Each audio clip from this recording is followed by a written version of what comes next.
So let's go a little bit deeper into what is attention. This is part two. In part one, we talked about how attention is tied to action and is what draws your mind. It's all the things you're thinking about and taking in and putting forth to make some form of action decision. We're riddled with bias, bias being past experiences telling us what we should attend to given the type of decision we're facing. Those bias are largely based upon what we've learned through our experiences. Those bias are largely based upon what we've learned through our experiences.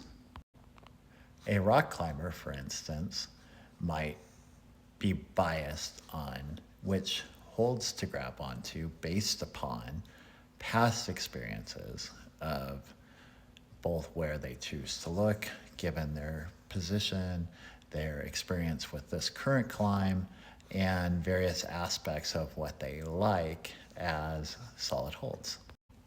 Perhaps you're so enamored by the beauty and some certain quality of the person sitting across from you that you don't also pay attention to some of the red flag behavior that makes you want to normally pull away and go into self-preservation.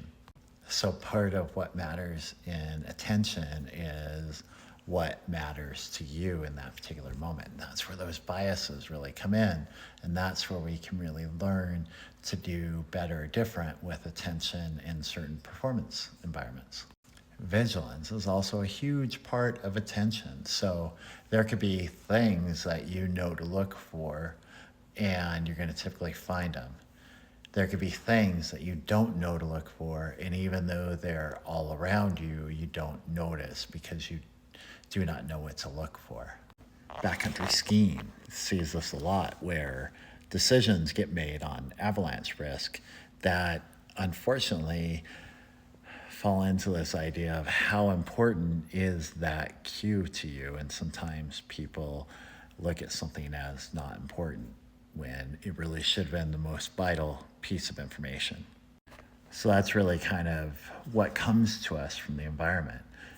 But we also have a top-down level of attention, which is what our intentions are. So if we're intending to be very safe in this day backcountry skiing, we're going to look at any sign of danger. We're going to be really heightened in our awareness of that. And we're probably going to make highly conservative decisions and miss out on good POW, but live to see another day. I hope this gives you good information.